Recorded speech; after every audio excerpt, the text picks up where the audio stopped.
Thank you so much for joining us for another session of our live coaching calls. This has become our favorite time of the week. Hopefully, it's one of yours as well.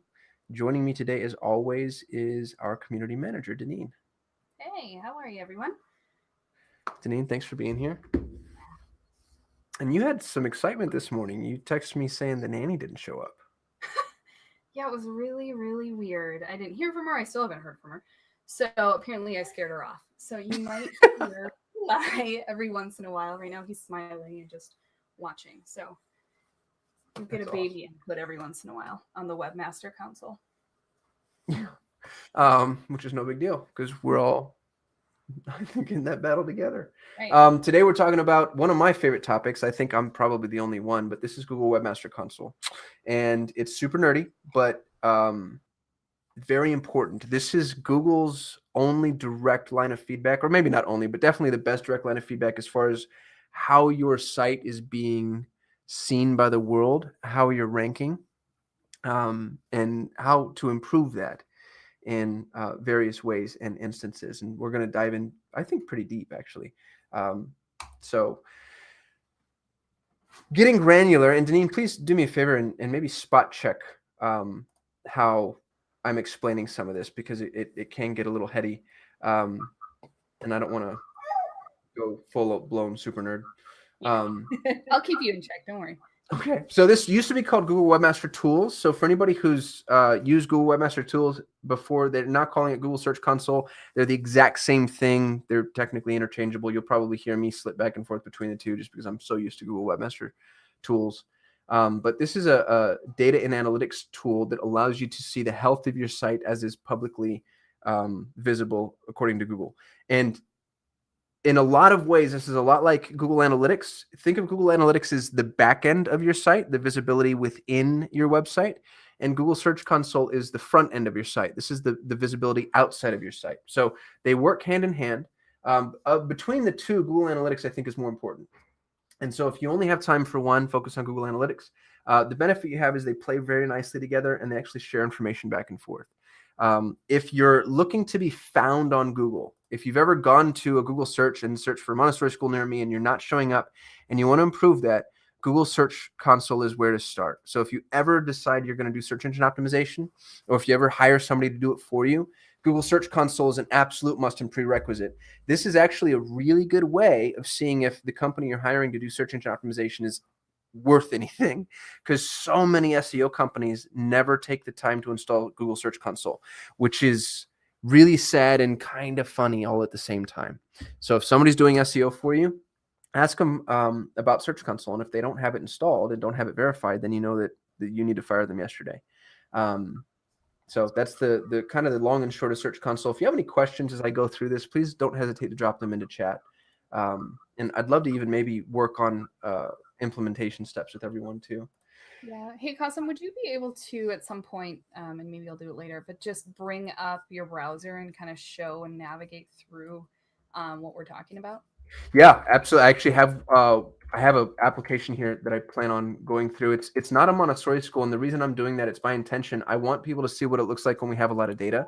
And most of the Montessori schools that we have don't have quite as much search traffic, and so I think it's going to be better for us to see what a site with a lot of search traffic looks like.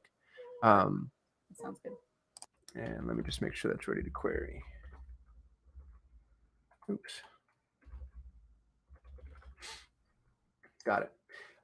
So the reasons we're using Search Console is we want to make sure that Google can access our site. This is really interesting. You would be surprised at how many sites we have that are inaccessible according to Google. This happens a lot with certain web builders. Wix used to be really bad at this. Wix has actually gotten a lot better recently. But it used to be that Google couldn't see Wix websites.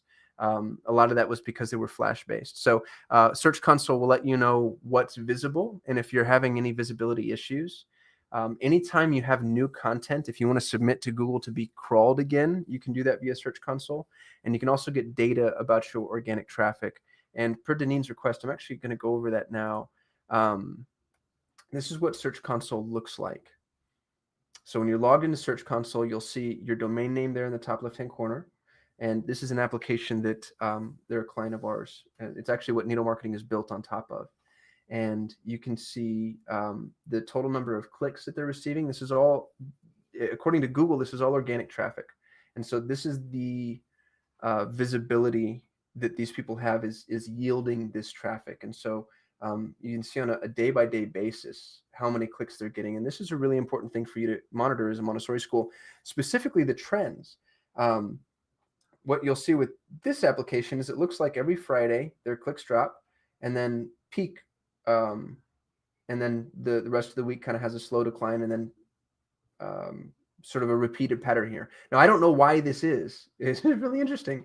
And I don't expect to know, to be honest with you, because it's not something for this application that we would dig into. But for you, if you notice that you have peaks and valleys, that's a really good thing to keep track of. So if you're going to publish a blog, don't publish a blog when you know your traffic has dropped. Publish a blog when you know your traffic peaks. And for these folks, it looks like they have a peak in traffic every single Sunday. And so I would make their blog publishing day Sunday, because I know I'm going to get the most amount of traffic out of the most amount of visibility. The other thing that Google will do is show you any issues you have, any errors, and that's in the coverage section.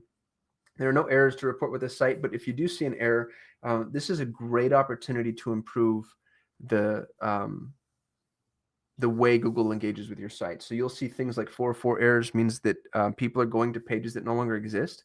So if you've ever had a page on your website that you delete, you could potentially have a bunch of inbound links driving to that page, and you don't realize that people are trying to reach that page. And so Google Webmaster Console will tell you, hey, people are trying to reach a specific page on your site, and they're not able to. And so this gives you the opportunity to look at those errors and then resolve those errors. It'll also show you the pages that are indexed and valid, as well as, there's a lot of pages that we have that we don't want people to index for whatever reason. And it just means, hey, Google, we don't want you to catalog this. And you can view all of that inside of Webmaster Console. The performance section, I think, is probably the most important facet of Google Webmaster Console. So when you're logged in, you can see your total number of clicks against your total number of impressions. So this is how many times somebody has seen our results organically. So if I go Google Montessori School near me and you show up, I don't have to click on you yet, but if you show up, you're technically an impression. You have been impressed upon my my search. If I click, then Google monitors that as a click. And so you can see here the number of clicks versus the number of impressions, which again is pretty cool, because you'll notice that there's the same peaks and valleys. One's a little less pronounced than the other, but it's interesting to watch. And more important than any of that is where you rank for these search queries. So you'll see this client ranks really high for their name, of course, and you should rank very high for your name as well. And you can see the number of clicks they're getting against the number of impressions. But they also rank for a collection of other key phrases, all of which are really important for them. And this is where you get to go see what Google says you rank for. And, like here's hosted membership site. This would be a great key phrase for them to rank for, because this is what they do. So you want to rank for things like Montessori school near me, Montessori school zip code, preschool near me. Zip code is really important. You'll notice that a lot of people, parents specifically, search according to their zip code. That tends to be one of the best geo-targeting indicators. And this is what's going to tell you where you rank and how many clicks you're getting against that rank. If you notice you have a lot of impressions and not a lot of clicks, that's a strong indication that you need to change your metadata or your meta description. And that's the information that shows up in the search results or search query. Infusionsoft is a really strong competitor of Simpleros. And so the fact that they're ranking for Infusionsoft, I think, is a really strong indicator that they're getting some positive organic traffic, but you'll notice they have a lot of impressions and not a lot of clicks.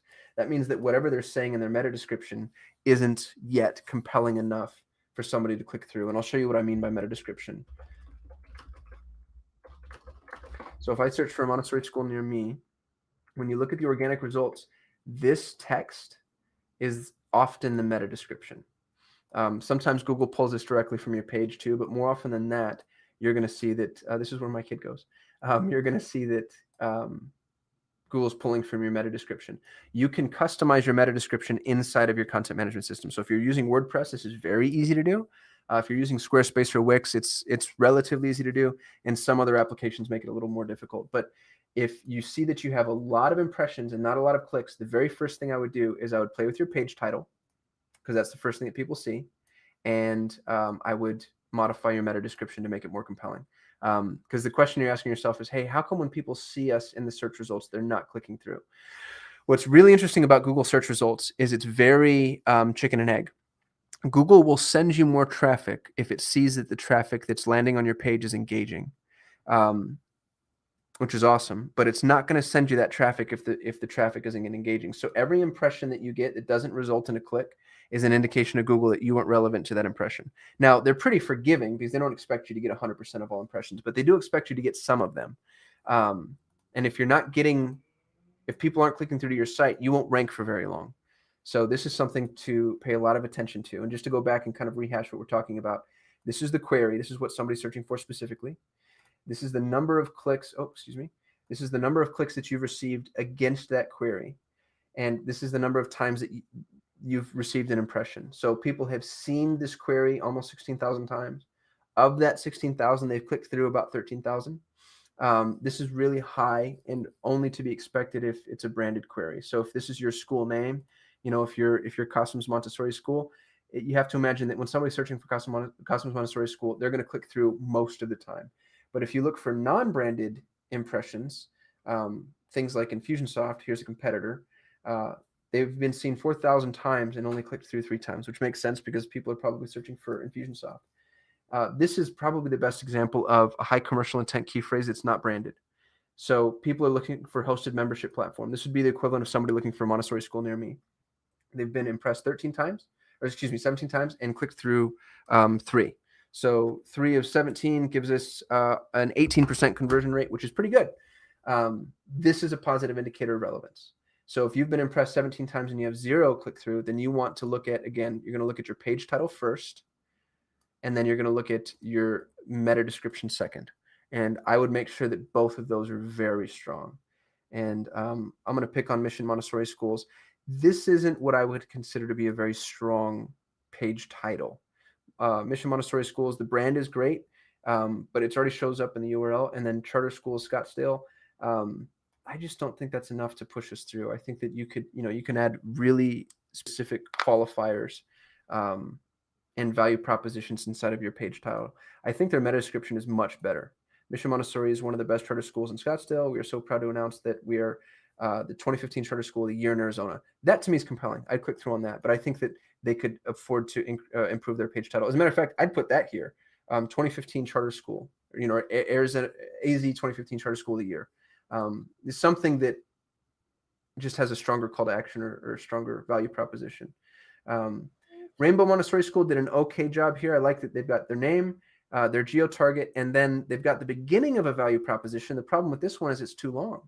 And so I don't get to see what that value proposition is. You can see when you hover over it, it says educating children from toddler through kindergarten. So I would reverse this on them. I would have the value proposition first, geo-target second, and then the name third, which I think certain SEOs might fight me on. If you're trying to optimize your name first and most importantly, then you put your name first, but I think you're going to get your name regardless. So this is just indicates how important the title tag is. And again, the meta description here is, I think is okay, but this could be improved upon. Any questions about that? Any questions about the title tag or meta description? Is this too nuanced? Let me know if there's some value here. Neat to hear from you.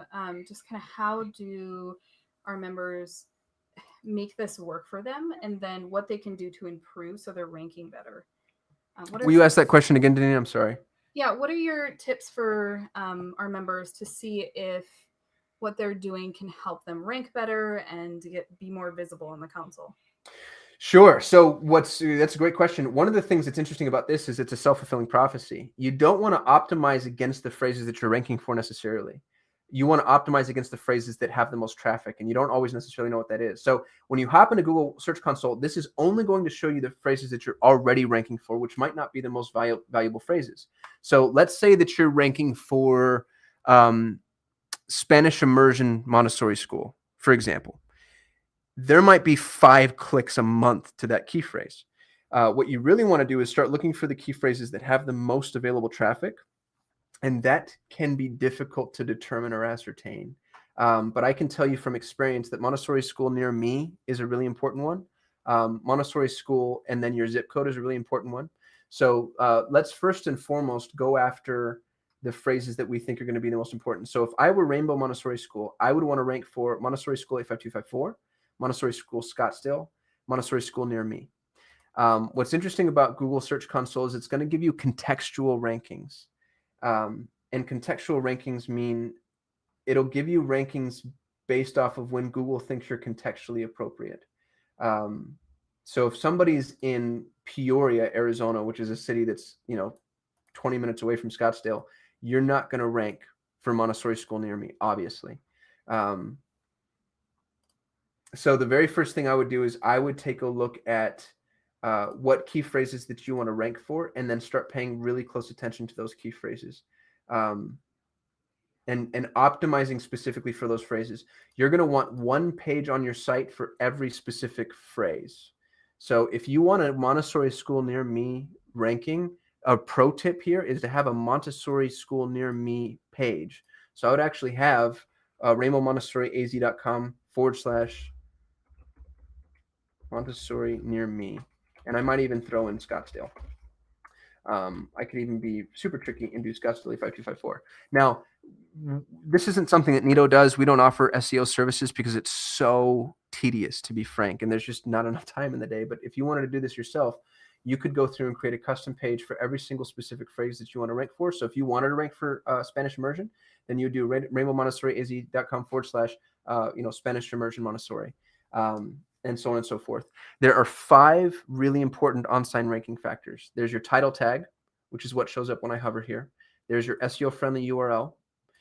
There's the H1 tag. This is your heading 1 tag. So what's interesting is their heading 1 tag right now is probably schedule a visit. They've made a mistake here. This is an image and this isn't text, which means Google can't read this. So this is now irrelevant, and they're already not optimizing properly. So we've got title tag, SEO-friendly URL, H1 tag, alt tag for your images.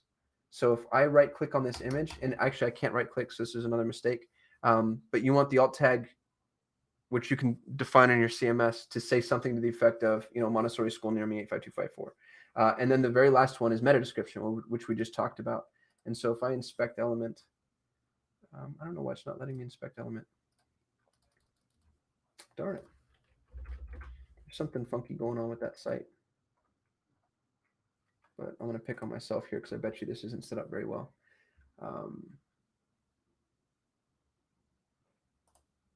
So here's my meta description, and you can see things like the meta name of the page, and more importantly, and this is actually maybe too robust, but you can see the meta description that we've defined specifically for this page. The person who I think, of course, has done this the best is Matt. Matt has really very descriptive title pages, and he's just got amazing meta descriptions throughout. And he spent some time with his staff going through every single individual page, and they've got strong H1 tags, strong title tags, and then very strong meta descriptions. The meta description takes time, and it's something that you need to define in your CMS. But what's interesting is Google doesn't take your meta description into factor for their ranking according to them, but they do take it. They do push it through in the search results. So it's what people see when they decide to click through. Denise, did I answer that question? I kind of bounced around a lot. I'm so sorry. I got excited. No, that's good. I got another one, though, and I don't know necessarily how to ask this, but what I'm hoping is if you can give us some insight into, is this common knowledge in the Google ecosystem? 1, and then 2, do you, and maybe you don't know the answer to this, but do you think that this is also common knowledge with other schools or competitions to Montessori schools? No, I think 1% of all schools on the planet use Google Search Console. I bet you it's lower than that. If you're using Search Console, you're definitely in the top 1%. I can tell you most agencies don't use this. Right. So this will set you far ahead. That's the other piece of advice that I would give all of our listeners. You don't need to dive deep here for this to be of immense value. Just knowing this trend line here gives me so much information on when to publish, when not to publish, if I want to improve my traffic, when to improve it. You might also notice that, if this were a Montessori school, I'd say, hey, you should be getting the most tour requests in the beginning of the week, Sunday, Monday, Tuesday, and then Wednesday it starts to drop. And if you're not, that is really interesting to me, because now I can see that my traffic doesn't match my tour requests, and I want to dig into why. That might mean that I'm sending a bunch of irrelevant traffic. I'm advertising on the wrong days. This could inform our paid advertising. There's a lot that I can do just looking at this trend line. And again, you don't have to be a digital marketer. You just got to kind of apply some logic. More people are visiting on Sunday and Monday than are visiting any other day. So look at your school and decide when that is, and then decide what to do with that. And you might be able to tie things back to it directly. Well, okay, I send my weekly email blast goes out every Sunday. So it makes a lot of sense that I'm getting a bunch of traffic on Sunday. But again, this is organic traffic. So these are people that are actually searching for something and clicking through to you. But if you're using this, you're in the top 1%, I think, of marketers, not just of schools. And so this will set you far ahead of other Montessori schools, because I don't think most people have the time to do this. And it's actually relatively easy to do. Just like analytics, I think if you spent 15 minutes a month looking at this, one of the really big things is this will show you errors. And I promise you, the first time you install Google Search Console, you're going to see a bunch of errors. You're going to see pages that people are trying to visit that don't exist anymore. You're going to see pages with high bounce rates. You're going to see broken links, broken pages, etc. And so just fixing your errors, I think, that in and of itself is going to be really important. The other thing you want to do is make sure that you have a sitemap submitted, because you want to tell Google, hey, this is how I want you to crawl my site. And WordPress allows you to submit a sitemap automatically, instantly using Yoast. So I think this sets you far, far ahead of the competition. Was that a good answer? Yeah. So it sounds like, we could use this to create a content schedule and just kind of see where you can put more things out there. You can also use it to correct any of the pages that are not working. And then the last one, tell me that one again. I forgot. The action step. I'm just trying to make it a little bit more manageable. Accessible. Yeah, I have some things on the slide here. These are the 4 things that I thought are potentially the most important. Google's going to give you information about the pages Google is unable to crawl. This might be the most important, because if Google's not able to crawl a page, that means it can't see that content or that information. We saw this when we started with Matt. We saw this with some of his program pages. His web developer was an amazing developer, but also very, they followed the rules. And so when they were rebuilding the site, all of the pages were what's called no indexed, meaning telling Google, hey, don't crawl these. And they did that because they didn't want Google to crawl pages that weren't finished. Well, when the site went live, the web developer wasn't an SEO. And so he never took off the no index, which means that Matt's program pages, i.e. his most important pages, weren't being crawled. And we never would have caught that ever if we didn't install Google Search Console. So you might have pages on your website that Google is not even looking at, and you don't know that. And you can see that inside of the search information that Google makes available to you, the coverage information. So any of the errors or any of the warnings that you're seeing, you can also inspect any specific URL. So if you wanted to see, hey, how are my program pages resolving? And I'm going to choose a page here that doesn't exist. But you can go and say, hey, Google, show me how this page looks and what's going on. And this is really interesting. So if you saw this, simplero.com/programs, this say, hey, Google's never indexed this. And that's when you say, okay, well, I'm going to request that this page be indexed. And you can tell Google, hey, guys, this page exists. Please crawl it. Was that helpful? Yes, definitely. I mean, Awesome. I think that's good to have, just those action steps that we can use. And when you say 15 minutes a month, I mean, that makes it very manageable. Yeah, it's, setting up is the hardest part. We're going to go over that today on the call. The other thing I wanted to point out is Search Console lets you see which pages are linking to you. So if you're in the overview section, which is the home page, click on links, and you can see the top linking sites that link into your site. So, you might be a part of the Chamber of Commerce. You're definitely probably part of great schools. There's all these directories that you go list your school on, and you can see the number of linking pages that you receive from each of these sites. This is a really good opportunity to go out there and forge additional relationships. If you find, wow, gosh, I'm getting a ton of links from great schools, that's a good indication that you need to go beef up your great schools directory linking. This is also, we had a client reach out to us recently that asked us if they should pay for a directory. It's a paid school directory in San Francisco. And I looked at the traffic, and I was able to give her really solid information, mostly from analytics, but also from Google Search Console. So you can see the number of inbound links that you have. You also can see the number of internal links throughout your site, where you're telling Google the most important pages kind of exist. And then one of the kind of cool things is the top linking text. So when people link to you, what are they saying? Google is a peer review system, and what people say about you, a lot of times Google takes from the anchor text. And so you want to make sure that they're using the right text. And if they're not, a really cool thing for you to do is to reach out to them and say, hey, great schools, love that you're linking to us, really appreciate it. Would you mind changing the name of this link from preschool to Montessori preschool or whatever? So that's another, I think, pretty solid value add. Google Webmaster Console will also alert you if there's ever any malware on your site or if you get hacked, which is really cool. And it will alert you if there are any HTML errors on your site, which is a great opportunity for you to poke your webmaster in the ribs. Any questions about that before I dive into the sign up process? I don't have any, but this is really good information. I was just thinking about the fact that you're now putting us into, or making it accessible for the top 1% to be able to get in it, So thank you for, this knowledge and moving Montessori schools forward.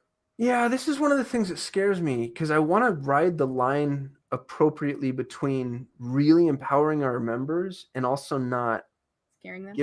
Scaring them off and giving too much too soon. Because I mean, most agencies don't do this, and it's not because it's hard; it's just tedious.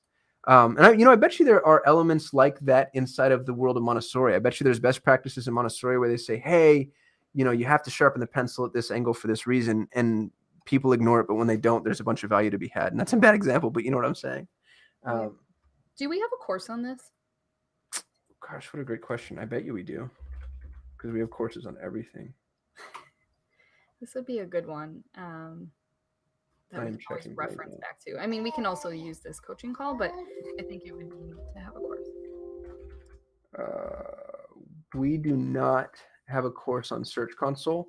We do however, have a course on WordPress SEO if you have a WordPress site. And this ties in very heavily with that. But you're right, we should have a course on Webmaster Console. I'm going to, if you don't mind, I want to show everyone just the beginning phases of how to sign up for Webmaster Console. If that's half the battle, yes.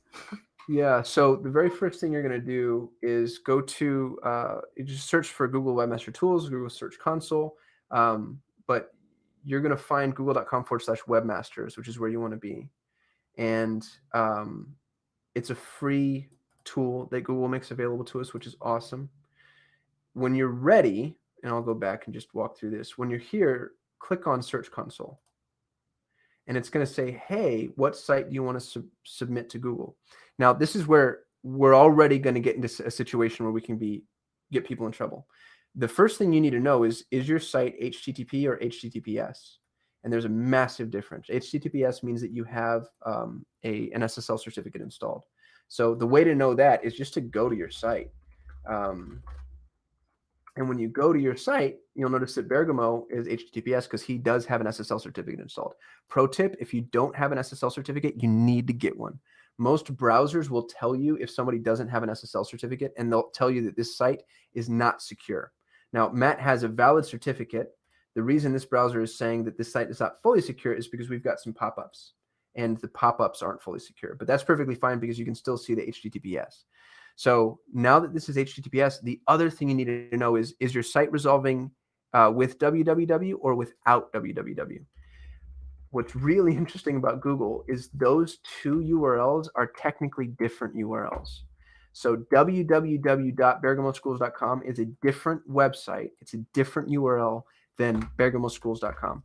Now you'll notice when I go to bergamoschools.com with no www, it redirects to www. This is best practice compliant, and we did this for Matt. If you go to your school without a www, and Deneen, we actually just had a member that signed up with us. I'm not going to use their name, obviously, but they had this problem. If you go without a www, because they rebuilt their site recently, it actually went to an entirely different site than if you go to two www. So know if you're HTTPS or HTTP, and know whether or not you're resolving from one or the other. And if you're not, if you go to non-www and it stays the same and it doesn't redirect, so it just looks like that, And then if you go to www and it keeps the www, you technically have two websites live, and you need to redirect from one to the other. There's no difference between the two. My preference is to redirect to the www. That's just my opinion. But I've seen people do the other way. But make sure that you've chosen one or the other. And then what you're going to do is you're going to enter this into this section that you want to validate with Search Console and click on Add Property. Before I move on, are there any questions about that? And Deneen, did I explain that okay? Yeah. Can you talk a little bit about what the easy fix for that is? And maybe that was embedded in what you talked about. But if you didn't install it, or you do have a www in front of it, how do you fix that so it's best practice? This is usually done inside of your domain name registrar. It can be, it's interesting. It can be done inside of a CDN, which is a content delivery network. And it can also actually be done inside of your host.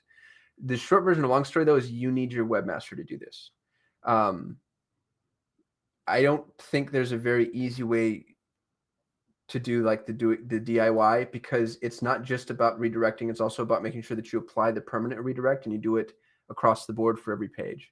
And this is technically what the redirect looks like. So reach out to your webmaster, to your web host, and just tell them that you want to redirect your non-www to the www, or vice versa. They may have a strong opinion on which one to go through. I like to redirect to the non-www if the site has a lot of subdomains. So for instance, if you have things that look like, parents.montessorischool.com, this subdomain is technically a separate domain name. And so if you have a lot of these, then I redirect the non-www, because that makes the brand, I think, clearer. Because if you constantly redirect to the www, then you're sort of signaling that this is the brand, and then the subdomain is no longer on the branded domain name. And I'm getting way too granular. I'm sorry. But to redirect, reach out to your webmaster. That's number one. To add a SSL certificate, that's through your host. And it's a pain in the hindquarters, to be honest with you. If there's just a massive amount of steps depending on how you're doing it. GoDaddy makes it the hardest, I think. The easiest, we host all of our sites through WP Engine. So if you're hosting with Neato, or if we're hosting your website, the nice thing about WP Engine, it's the most expensive host out there. But there's a reason we chose it, because it comes with an onboard SSL certificate and an onboard CDN, and it automatically applies the SSL certificate as long as your site makes that possible. So add an SSL certificate and make sure that you're redirecting to one or the other www. Did I explain that well? Yes. And the reason that we do this is so that we're easy to find. Am I getting that right?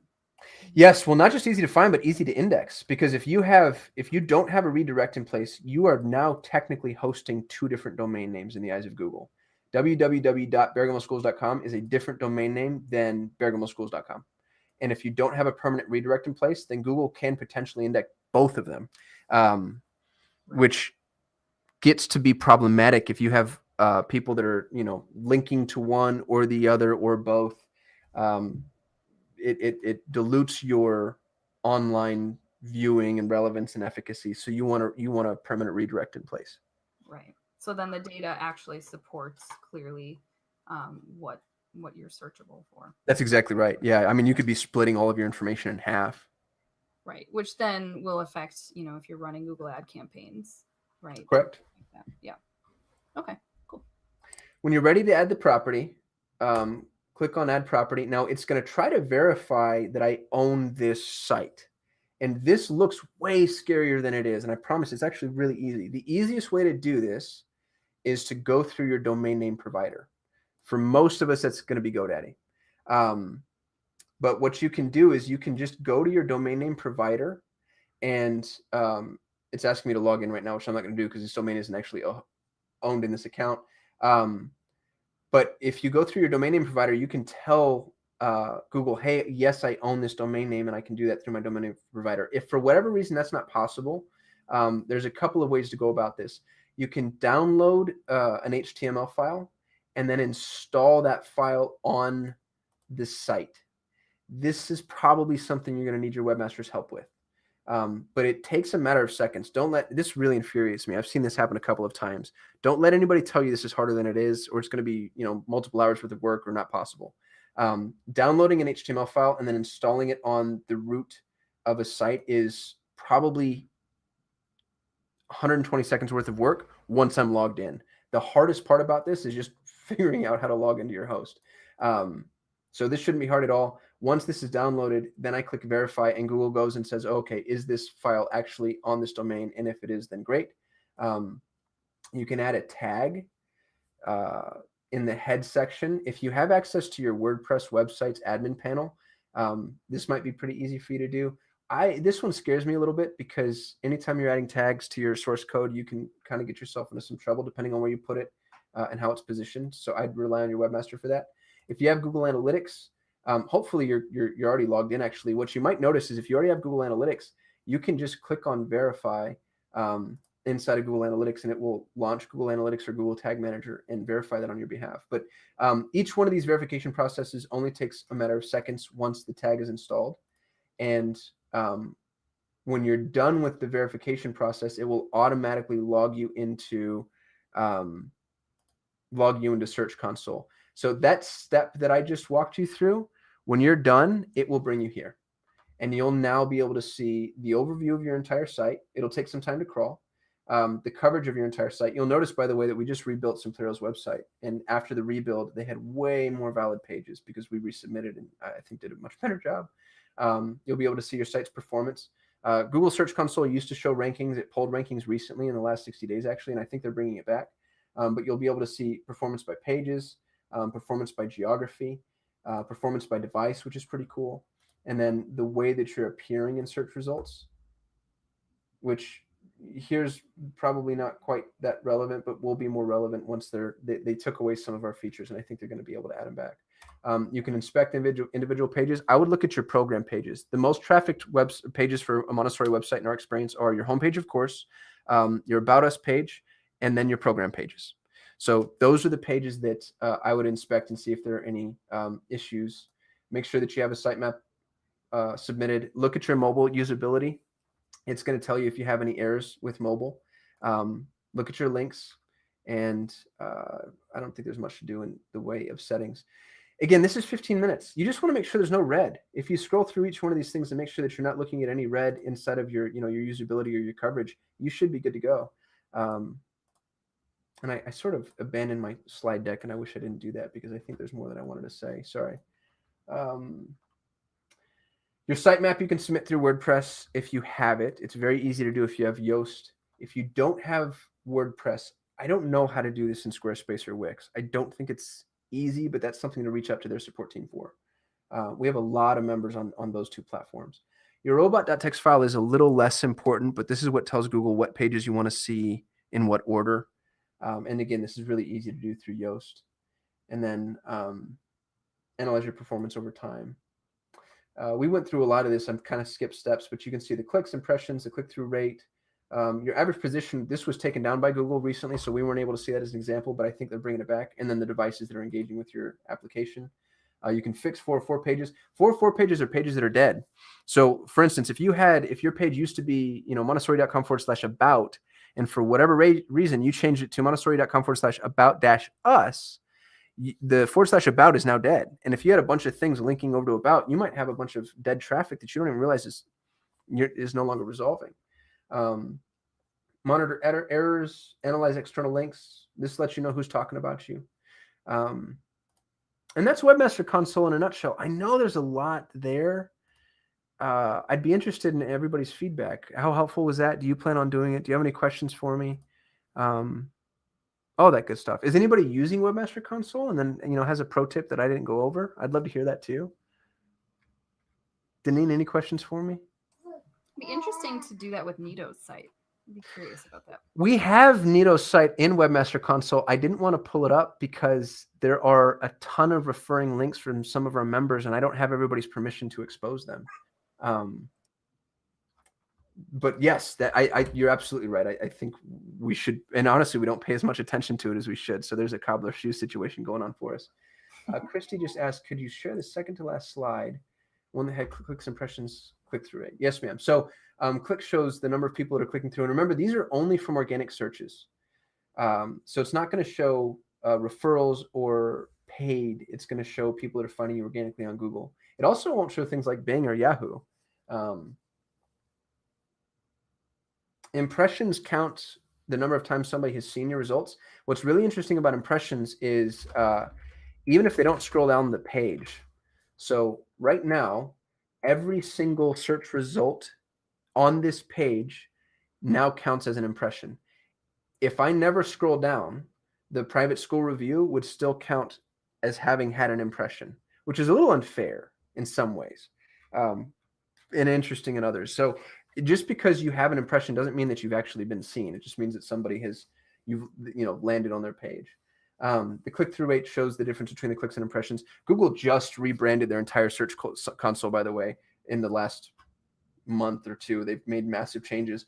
What they used to show us, and it's a little annoying that they don't, but they used to have way more here. They showed us ranking, and next to clicks and impressions was click-through rate. They took a lot of this away for some reason, and let's see what I can get back. Oh, it looks like they brought position back, which is pretty cool. So you'll notice that position is here in the columns, but it's actually not giving me the position, which is frustrating. Yeah, I'm hoping all this comes back relatively soon. The fact that they have these in my filters lets me know that I think they're going to bring them back into the view, but you're going to be able to see quite a bit more than they're showing right now. Google's really very iterative in their process. I think they make 200 changes a week to their Google Ads dashboard. So you'll log in sometimes and something that you're used to seeing will just be gone, and they don't explain it. And then you come back 2 weeks later and it's back. So that's the world of digital marketing that we deal with.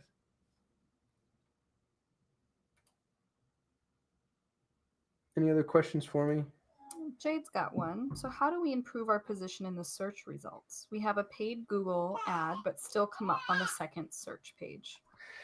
Yes, that's a great question. So let me ask you, are you coming up first for your paid ad, Jade? And if not, then we definitely need to talk, because that could be an issue. If you're coming up second for your own name, Jade, do you mind me asking what the name of your school is? Where I see this happen is when you have a generic name, which can be a little bit frustrating. So, for instance, if your name, we have schools, she searched for Montessori school near me. Cool. That's good to know. So schools that have names based off of cities, so like if you were Scottsdale Montessori, you're at a disadvantage because there's a ton of schools that have actively optimized the term Scottsdale Montessori, and you might not come up as soon. If you search for Montessori school near me and you're not coming up first, there's two answers. The first one is you need to, let me assume for a moment that your website can actually be seen by Google. So you've installed Google Search Console and you've resolved all of these errors. You need to create unique, compelling content. And that content, there's something that Rand Fishkin, who I think is the best SEO on the planet, that content needs to be what's called 10x content. And you can just Google 10x content and you'll see Rand. Actually, this isn't even his content. That's really funny. But Rand talks about why your content needs to be 10 times better than any other content on the web. So you need to create compelling content, and you also need to get people to link to your school. Those are the only two ways to increase your organic ranking. High quality content, inbound links. There's a ton of online SEO tutorials that tell you otherwise. In my experience, they're all basically lying. Now you can purchase links. This gets really dangerous, but we're going to talk about it anyway. You can purchase links from sites like Audience Bloom. Full disclosure, buying links is technically a violation of Google's terms of service. It's considered black hat optimization. The way Audience Bloom gets around this is you're not buying the link, you're buying an editorial service. So they have relationships with all of these really cool online networks, and they help write the content and submit the content and manage that process. And the link is just a happy accident, a byproduct, let's call it. Getting inbound links from Audience Bloom is expensive. You're going to spend at least $400 or $500, and those are usually pretty low quality links. To get a link from like entrepreneur.com or something is $3,000. The other way to get links is go out to your local editorials. So, if you're in Scottsdale, Arizona, you want to find like the Scottsdale Tribune and you want to do something noteworthy. Recently, Matt had he built a glass classroom at a park and showed people what a Montessori classroom looks like. It was brilliant. It's a brilliant piece of PR. That's the type of thing that you could reach out to a local advertising network with and say, hey, look what we did. And that's a good way to get a really solid inbound link. Jade, your school's name, Maria Montessori School, you're going to have a tough time optimizing this, to be honest with you, because that's a key phrase that's very heavily optimized. There's mariamontessori.com, and I'm seeing mariamontessorischool.org here. Is this you? Because if so, you guys have done a great job. And I hope you don't mind me pulling this up here on the call. You'll have a tough time with your brand just because it's something that other people are trying to optimize on a national scale. But to optimize your school specifically for other key phrases, you want to build a custom page for the specific key phrase that you want to optimize for. And you want to build really robust content for each one of those pages. And then you want to get people to link to those pages. Content and inbound links, those are the two most important facets of organic optimization. And it's not fast, it's not cheap, it's not easy. That's why it's so hard. That's actually why we decided not to provide it as a service for Neato members, because the content we create isn't unique. And that's a really good note for our members too. When you're using our content, realize that the content that we're making available to you, we're making available to our entire member base. So these blogs aren't considered unique content. So if you're using our blogs, they're not penalizing you at all, but you're not getting any SEO benefit from it. The only content that's going to help you rank is content that's unique. Now, I've actually seen exceptions to that rule, but the rule, and this comes directly from Google, is unique quality content is what's going to help you rank organically. Was that helpful? And any other follow-up questions to that?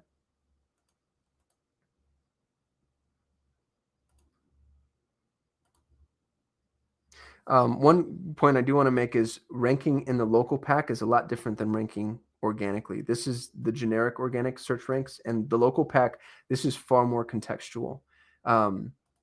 So if I'm on my mobile phone and I'm right outside my office, I'm going to see a different set of results in the local pack than if I'm on my desktop inside of my office.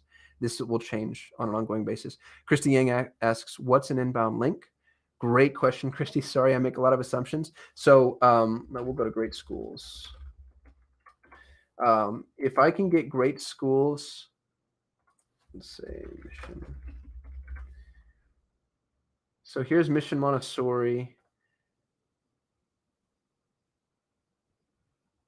This directory listing for Mission Montessori will have a link to their web address, and I can't even find it.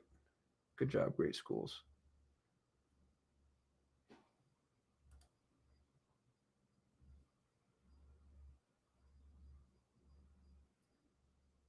Wow, that's embarrassing. Great schools should be linking to this website. Let's do this.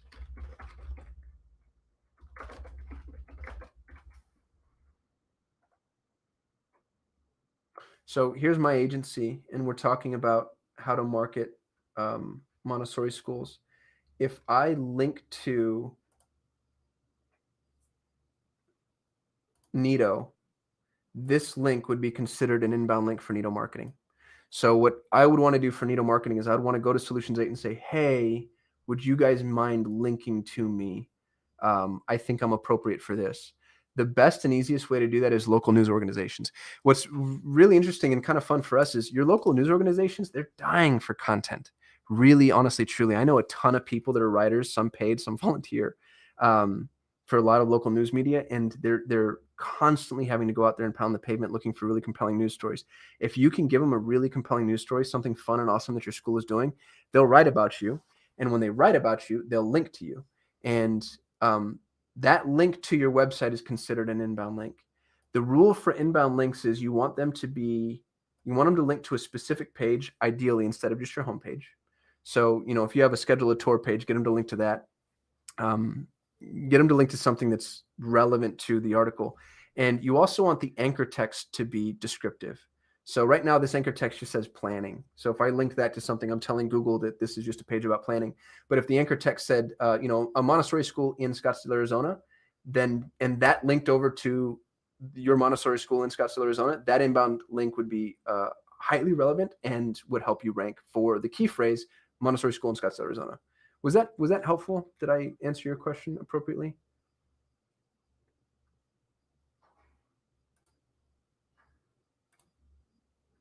Awesome. You'll notice that a lot of directories that you build, Yelp is really bad at this. The links are called Nofollow Links, which means that you get a link from Yelp to your website, but they're not giving you any link juice. And they're doing that because they're telling Google, hey, this is a paid directory. We don't know if we actually trust these guys or not. So you'll want to go and get inbound links from other resources. You can get inbound links from vendors, other schools. If you have any feeder schools or associate schools, I think news organizations are probably the best. Directories are really important. One of the things that we do for our Neato members, but you can do yourself, is make sure all your directory listings are up to date. And I'll give you an example. So here's 46 directories that we've been able, and Donna always lets me use her as the example. So I have her permission to show her directory, but each one of these directories is up to date. The listing is synced, and every single one of these links over to her website. So she now has 46 inbound links to her website. Now, some of these are going to be follow, some of them are going to be no follow, but they're still important to have. And they kind of act as small indications to Google that you're relevant. And this is available to our third and fourth plane members, incidentally. So if you're a third or fourth plane member and you're not using our directory service, I'd encourage you to do that. Just reach out to us and we'll get you all set up. The other thing I'll say is organic optimization takes a long time. The classic narrative is it takes 3 months, and I think that hasn't been true since like 2014. It can take 9, 12, and 18 months to rank for really highly competitive key phrases. So if you're in a competitive arena, you just have to keep plugging away at the content creation. It's not the right approach for every school. If you're a small school and you don't have the ability to create a lot of content, then I wouldn't make this your lowest hanging fruit. I'd focus maybe on paid advertising and other advertising networks that are just faster, because search engine optimization can take a really long time. That doesn't mean don't use Google Webmaster Console. There's a bunch of reasons that you still want to be indexed and, make sure your mobile usability is high and all that good stuff. But it just means that SEO might not be your lowest hanging fruit. Any other questions from our members? Is this of value? Was this topic too granular or deep? Should I start focusing on some other things that are maybe closer to the top of the funnel? Awesome. Tree said it was great. Glad to hear it. I'm glad you guys showed up. I'll hang tight for another minute or two.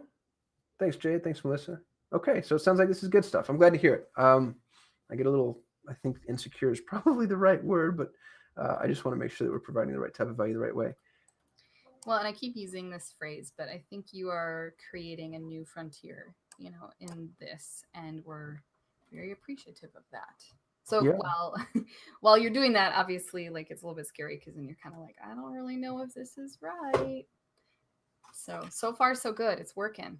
Yeah, nobody's done this before, especially for Montessori. And to be honest, this isn't just for Montessori. I want us to outrank every preschool on the planet. I want Montessori schools to outrank every other alternative, period. Preschool, elementary, middle school, etc. So, more important than ranking for Montessori, I'd like to see us all ranking for generic key phrases, because, if we really want to go after the goal of Montessori for every child, that means that we need to be found at least alongside and hopefully above and before those alternatives. And this is one of the best ways to do that. And I'm pretty sure our member base shares that same goal. Yeah. Awesome. Well, as always, I really appreciate our live attendees for showing up and all the great questions you guys ask. It really adds a lot of value to this. And we will see you next week. Looking forward to it. Perfect. Thank you so much, Qasim, and everybody that joined. Thanks, Deneen. Yeah. Bye-bye. Alrighty, y'all. Bye.